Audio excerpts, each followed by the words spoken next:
이 정부가 발표한 세제 개편안에 대한 논란이 지금 너무 뜨거워. 근데 어려워요 좀. 너무 뜨겁고 지금 엄청나게 시끄럽습니다. 관련해서 우리 또 최경 기자님의 생각을 좀 듣고 싶어가지고 일단 크게 두 가지예요. 네.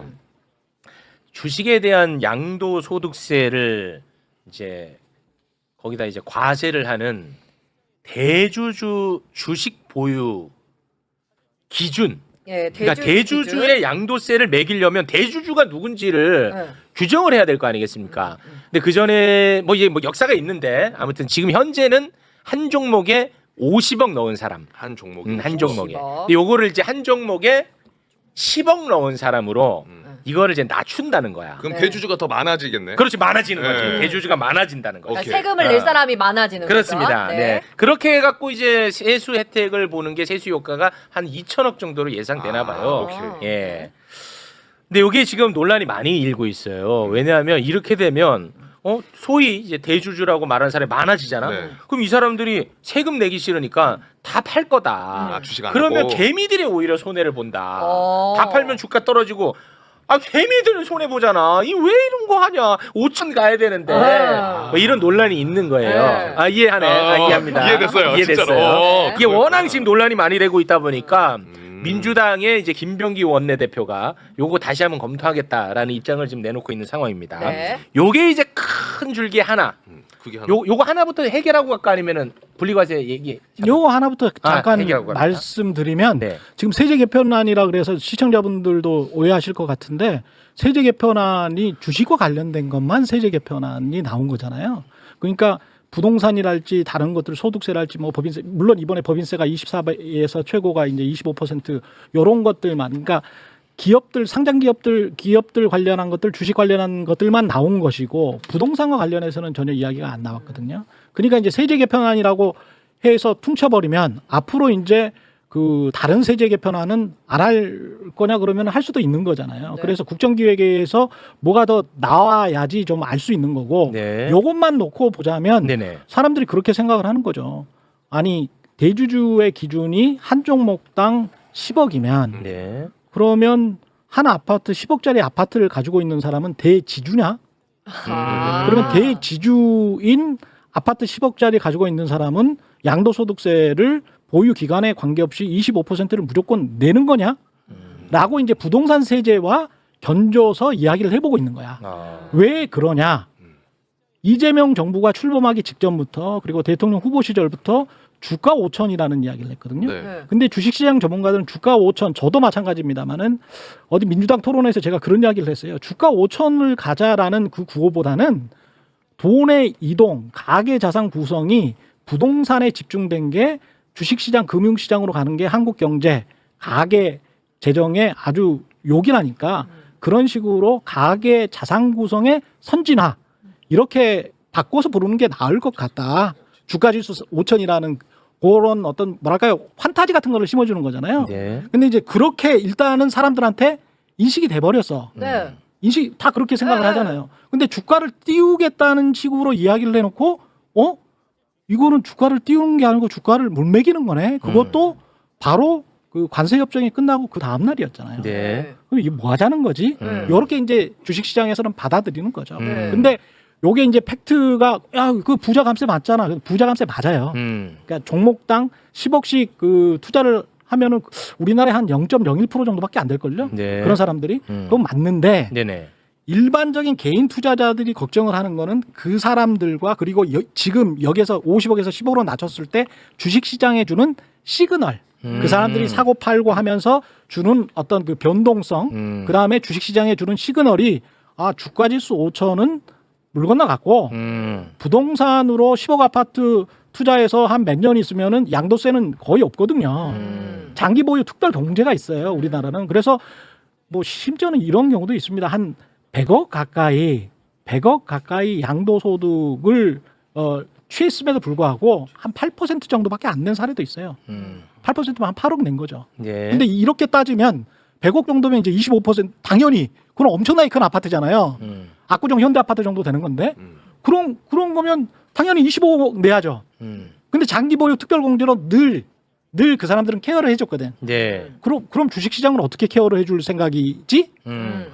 뭐 하겠다는 거야 지금. 그러니까 약간 저 기분 문제일 수 있네. 아니 심리 상호 문제. 모순적이잖아. 형평성 문제. 정책의 우선순위가 원래 주가지수 5천이었다며. 근데 부동산 세제는 안 거린다며. 그렇다면 주가와 관련해 한 세제도 안 건드리거나 완화시켜야 되는 게 그 정책의 우선순위 아니니? 이렇게 물어보는 거죠. 그러면서 이제 짜증이 나니까 금요일 날에 하여간 기관과 외국은 많이 투매를 해가지고 그때 당시 한 100조 정도 하루에 100조 정도 그 평가손이 났어요. 그러니까 2천억이 거칠지 안 거칠지는 모르겠습니다만은 2천억 거칠지 안 거칠지 모르는 동안에 시장은 한 100조 정도 마이너스가 된 거야. 그러니까 개인 투자자들은 화나죠. 지금 뭐 코스피 5천을 기대하는 사람들 입장에서는 뭐 실제로 뭐 예를 들어서 대주주 요건을 50억에서 10억으로 낮춘다고 해가지고 이게 뭐 5천 가는데 뭐 제동이 걸린다라고 이게 과학적으로 뭐 입증을 하고 뭐 그런 것보다도 일단 아니 뭐 좀 이렇게 으쌰으쌰 할 수 있는 분위기 좀 가자. 이게 더 큰 것 같다는 생각이 좀 드네요. 그리고 두 번째는 이게 사실은 세대 문제도 있습니다. 서울의 아파트 가격이 너무 높아요. 그리고 너무 높아. 서울의 아파트의 보유자들은 사실은 대부분이 50대 안팎의 분들이 집중돼 있고요. 서울의 아파트 소유자의 구성은 다른 지역과는 달리 우리가 전체적으로 보면 전국 주택의 보유자들이 1가구 1주택이 한 60% 되는데 서울은 50%가 왔다 갔다 안 돼요. 그러니까 절반 정도가 무주택자들이야. 근데 무주택자들 대부분은 청년 세대예요. 당연히 그럴 수밖에 없지. 돈을 못 벌어놨으니까. 그리고 너무 높으니까. 그럼 이 사람들은 어떻게 자산 축적을 할 거야? 서울 아파트는 벌써 15억, 20억 돼버렸는데 못 사잖아. 방법이 없잖아. 못 사. 그럼 어떻게? 그러면 주식시장밖에 없잖아. 그래서 이제 서학개미를 했다가 국장 탈출은 지능순 이렇게 이야기했잖아요. 그랬다 국장 들어와도 돼. 주가지수 5천으로 갈 거야. 이재명 시대는 이렇게 지금 이야기를 했었잖아요. 그런데 다시 뒤통수를 치는 기분이 드는 거지. 근데 그런 거를 주도했던 분이 또 진성준이에요. 정책위 의장 진성준 의원이에요. 그러면 청년 세대들 입장에서 봤을 때는 저 아재가 주식 투자도 안 해본 아재가 왜 우리 마음에 대못을 박누? 이렇게 되는 거예요. 이렇게 된 거야. 그러니까 감정적인 부분도 상당히 감정적인 있고요. 부분도 이제 크다. 세대적인 부분도 있고 그다음에 이거를 민감한데 민감하지 않게 처리하는 정치권도 문제가 있습니다. 상당히 민감한 문제예요. 민감한 문제입니다. 지금 이거 엄청 시끄러워요. 그리고 이제 또 하나가 그 주식을 너도 하잖아. 네, 주식 하죠. 투자. 그거 하면 이제 배당 주는 데가 있고 안 주는 데가 있잖아요. 그렇죠. 그럼 배당을 주면은 내가 그게 소득이 되잖아. 근데 너야 뭐 해봐야 얼마 안 되지만 이재용 같은 사람은 배당 받아버리면 돈 어마어마할 거 아닙니까? 투자를 많이 해놨으니까. 그럼 자기 주식 많으니까 막 엄청날 거 아니야. 그런 사람들은 이 배당 소득이 예를 들어 그 소득세로 잡혀버리면 그냥 쉽게 간단하게 얘기하면은 거의 한 세금을 약 50% 가까이 내버립니다. 배당금 받은 거에. 그게 소득세로 잡히면. 그래서 이 너무 세금을 많이 내니까 얘네들이 배당 안 하는 거 아니야? 라고 해서 배당으로 먹은 것은 소득세로 잡지 말고 분리해서 그냥 그 자체만 과세하는 게 어떻겠냐? 얘 이제 배당 소득 분리과세. 그래서 이제 그렇게 좀 해줘야 주식시장에 배당도 많이 하고 그럼 배당 재미로 사람들 투자하고 막 5천 간다 이렇게 한 거야. 그러면 이제 분리해서 과세를 매길 때 이 과세도 좀 낮춰줘야 이재용 같은 사람들이 자기도 배당을 많이 먹을 생각에 배당을 많이 하지 않겠느냐 된 거야. 그래서 한 25%로 예상을 했나 봐 사람들이. 근데 뚜껑을 까봤더니 요게 배당소득 분리과세 최고 세율이 35%더라. 야씨 기분 다 상했다. 야 접어라 접어. 이렇게 된 겁니다. 요거는 어떻게 봐야 됩니까? 그것도 그 액면가로 진성준 의원이 말하는 식으로 이것도 부자 감세 맞죠.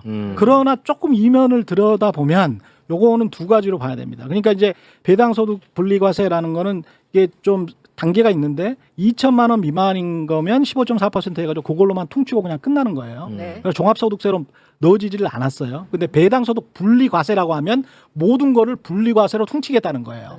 네? 종합소득세로 넣지 않고. 그럼 15.4%는 원래 2천만 원 미만 받았던 사람들은 아무 상관없어. 2천만 원에서 3억 원 사이에 있는 사람들도 그렇게 그거 왔다 갔다가 아닙니다. 3억 원 초과 이거 진짜 대주주들 있잖아요. 배당 소득만 1년에 3억 원 초과드리면 보통 이제 이재용 정의상 같은 이재용만 얘기하세요. 이재용 그런 사람들입니다. 근데 그 재벌들 입장에서는 이게 어떤 거냐면 재벌 2세, 3세들이 지금 산업이 이렇게 쭉 변하면서 우리 1세대, 2세대들이 연세가 드셔가지고 65세 또는 노안으로 은퇴하시는 분들이 생기세요. 돌아가시는 분들이 생기십니다. 그러면 상속을 해야 되는데 보통 지난번에도 이제 이재용 씨 같은 경우는 한 6조 정도 냈잖아요. 네. 그러면 그 6조를 어디서 조달할 거야? 라고 하면서 조중동 매일경제에서 막 난리가 났었잖아요. 네. 근데 그거를 조달할 방법을 찾아준 거야. 배당세 분리과세 하면은 연납하세요. 배당세 분리과세 연납해가지고 2천억, 3천억씩 받으세요. 그래 배당세 분리과세로 그걸 좀 깎아줄 거니까 25%로 깎아줄 거니까 그걸로 연납을 한 10년 동안 하시면 충분히 상속세 내실 수 있으니까 주가 억누르지 마시고 일가 몰아주기 하지 마시고 편법적으로 왔다 갔다 하면서 개인 투자자들 괴롭히지 마시고 정당하게 기업이 주식시장에서 평가받을 수 있도록 제발 좀 놔두세요 라는 책찍과 당근 정책이 혼합된 게 당초에 이소영 의원의 25% 아닙니다. 근데 왜 25%냐? 25%라는 이 숫자는 법인세가 25%이기 때문에 그래요. 법인세가 25%니까 이른바 이제 오너들 입장에서는 어떤 생각을 하냐면 야 법인세를 내지 않고 이게 배당을 주지 않고 그냥 이 법인세를 그것보다는 25%보다는 원래 덜 내거든요. 실효세율이 그것보다 낮기 때문에. 그러니까 이거를 차곡차곡 돈을 쌓아가지고 내 아들한테 넘겨주면 내 아들이 상속세를 편법으로 은근슬쩍 사실 이재용도 그렇게 많이 낸 게 아니거든요. 원래 시가총액에 비하면. 그리고 그 90년대 중반부터 해가지고 한 25년 동안에 상속 스킴을 해준 겁니다. 이건희 회장이. 상속 설계를 해준 거예요. 네. 그래가지고 각종 장애 회사를 통해서 비상장 그 주식같이 뭐 이렇게 해가지고 아주 편법으로 그 전환사채 발행하고 뭐 이런 식으로 해가지고 네. 이 사람한테 이렇게 쓱 넘겨준 거야. 이재용한테. 이재용한테. 그거를 쭉 당했잖아. 그거를 쭉 당하면서 20, 30년 동안 계속 대형 로펌과 재벌들이 세법을 빠져나가는 걸 봐왔어요. 우리가 주식시장에서. 네. 야, 그러지 말고 주식시장 안에서 낼 건 내고 상속세 깔끔하게 내버리고 주가는 억누르지 마. 그리고 투자할 건 좀 투자해. 그래가지고 기업을 좀 성장시켜봐. 20년, 30년 맨날 주가 억누르고 그다음에 상속시킬 거 싸게 상속시키려고 생각하니까 이렇게 삼성전자가 완전히 그 바보 멍청이가 된 거 아니야. 잠깐 끊어갑니다. 요거- 왜냐하면 곽수산 좋으니까요. 곽수산 씨. 알아먹었지? 이재용이가 자기가 자기 주식을 엄청나게 많이 갖고 있는데 주가가 떨어지길 바란다는 말이 무슨 말인지 알아들었어요? 아니요? 그러니까 이렇게 가봐야 의미가 없다니까 말만 내가 들어. 말했잖아. 아니 가만히 있어요. 그래서 끊어가야 돼. 그렇게 하면 의미가 없어. 알아들이. 곽수산이가 못 알아들으면 방송 망한 거예요. 그러니까 뭐냐면 네. 네. 이재용이가 예를 들어 삼성전자의 주가가 너무 높아. 예를 들어서. 예를 들어. 그러면 그걸 상속받으려면 주가가 높으면 상속세를 많이 내야 되는 거야. 그러니까 이놈들이 상속세 내기 싫으니까 주가를 눌러. 주가가 떨어지길 바래. 오히려? 우리랑 정반대지. 자기 주식인데 주가가 떨어지길 바란다고. 상속세 내기 싫어가지고 그 짓을 해왔다라는 네, 거예요. 계속 그래왔어요. 여태. 여태 해왔다는 거야. 그러니까 누르니까 개미 투자자들은 피해 보잖아. 그렇죠. 그리고 주식시장 활성화 안 되고. 안 되죠. 이제 그 짓 하지 말고 정상적으로 들어와서 주식시장 안에서 돈 낼 거 내면서 그렇게 좀 우리 같이 좀 잘 살아보자. 그렇지. 아. 그러면서 조금 깎아줄게. 그게 25%야. 그럼 그렇게 되면 배당이 활성화될 거 아니에요. 그렇지. 배당이 활성화되면 뭐가 좋냐? 그러면 개인 투자자들만 좋은 거 아니냐? 이거는 근데 잘못된 거야. 개인 투자자들만 좋은 게 아니고요. 실제로 이제 미국 시장에서 보면 401k라고 퇴직연금이 있어요. 그럼 미국의 백만장자들은 어떻게 해서 백만장자라고 해봐야 우리 아까 그 대주주 기준 있잖아요. 10억이라고 생각하시면 돼요. 한 환율 따지면 한 13억 정도 되니까 백만장자가 된 70%는 어떻게 해서 되셨어라고 미국인들한테 물어보니까 그 70%가 저는요 401k 퇴직연금 차곡차곡 20년 30년 모아가지고요 네. 그걸로 백만장자가 됐어요. 이렇게 네. 이야기. 쉽게 말해 은퇴할 때 10억 정도를 갖고 은퇴하게 됐다는 겁니다. 주식시장이 네. 성장하게 되니까. 네. 그럼 무슨 의미냐? 한국은 부동산만 깔고 앉아 있잖아. 그렇지. 캐시가 안 돌잖아 현금이. 그럼. 그러면 지금 막 은퇴하시는 분들이 많잖아요. 네. 그러면 그분들이 만약에 이런 상황이었으면 미국 같은 상황이었으면 내수가 어떻겠어요? 내수 좋아. 이분들이 10억을 쓸 수 쓸 수 있는 있는 거니까. 돌아가실 때까지 20년 30년 남았는데 10억을 쓸 수 있는 거야. 그러면 네. 주식시장이 퇴직연금과 국민연금이 활성화돼서 주식시장이 활성화되면 우리 국내 시장의 내수가 좋아져요. 활성화돼. 수출 대기업의 경쟁력은 어차피 있기 때문에 그 오케이. 사람들은 국제적으로 선전하는 거고. 오케이, 그러면은 알겠습니다. 네. 알겠죠? 네네. 네, 그만하겠습니다. 그래. 예, 그러니까 이게 경제 선순환 모델로 생각을 해야지. 이게 이쪽은 뭐 부자 감세니까 절대 아니 부자 감세 절대 안 되면은 부동산 1가구 1주택도 강남 아파트도 그렇게 하시라고요. 그 얘기를 하시는 거야. 네, 그렇게 하시라고요. 근데 그렇게 못 하잖아. 그러니까 세율 얘기가 잠깐 사라져 버렸는데 네. 이소영 의원은 배당 소득에 과세하는 것과 법인세 비율을 맞춰놔야지 배당 안 해주고 법인으로 그냥 해서 세금 아끼려고 하는 생각을 안 하니까 그렇지. 왜 배당을 적극적으로 한다 이렇게 맞추려고 했는데 그렇지. 이제 진성준 의원이나 저기의 입장에서는 아니 부자 감세 배당 제일 많이 받는 사람이 대주주인데 그거 불로소득인데 깎아야 될 거 아니냐 이제 그렇지. 빼가야 될 거 아니냐 요 생각을 한 거죠. 맞습니다. 그러다 이게 안 맞으니까 이제 중간에서 이게 또 예. 달라진 거지. 근데 이제 또 한편에서는 예를 들어서 분리과세 해가지고 최고 세율을 예를 들어서 뭐 25%로 깎아준다. 그렇게 깎아준다고 해갖고 이재용이 배당 안 하다가 갑자기 야 세금 깎아줘? 나 배당할게. 이렇게 과연 할 것이냐? 그렇죠. 그 걱정을 하는 거죠. 이 걱정도 하는 거야. 오케이. 근데 그러나 이제 거의 대부분의 이제 그 개미 투자자들은 아니 해보지도 않고 왜 그 유인 될지 안 될지를 먼저 얘기하냐. 그리고 유인 안 되더라도 아니 지금 으쌰으쌰하고 있는 분위기에 왜 굳이 찬물을 끼얹느냐. 뭐 이런 거죠. 아니 예. 이거는 또 이런 측면에서 봐야 돼요. 그러니까 첫 번째 배당을 무조건 많이 해달라 이것도 나쁜 거예요. 아니 꼭 좋은 거는 아닙니다. 배당 그러니까 자체가 배당을 할 만한 여건이 되고 배당을 뭐 잘 해줄 수 있는 그런 회사들이면 가령 뭐 텔레콤 회사들 같은 경우는 단기 순이익이 일정하기 때문에 배당을 꼬박꼬박 잘 해주면 좋죠. 외국 기업들도 다 마찬가지입니다. 네. 근데 성장주 같은 경우는 배당을 버크셔 해더웨이 같은 경우 있잖아요. 워런 버핏 버크셔 해더웨이 배당을 많이 해줍니까? 배당을 많이 해줘서 그 주식이 무슨 뭐 수십 배 수백 배 올랐습니까? 그렇지 않아요. 성장하니까, 예. 자체적으로 성장을 많이 하니까 투자를 잘했으니까 그 기업에다 프리미엄을 주는 거예요. 그럴 수도 있지. 그런 겁니다. 그러면 제가 아까 말씀드렸다시피 이재용 씨건 정의선 씨건 만약에 경영권을 인수받아가지고 열심히 하려면 네. 배당이나 주가나 그래 주가 왜곡이나 이런 거 생각하지 말고 경영을 열심히 해가지고 투자도 열심히 하고 그렇지. 배당도 열심히 하란 이야기예요.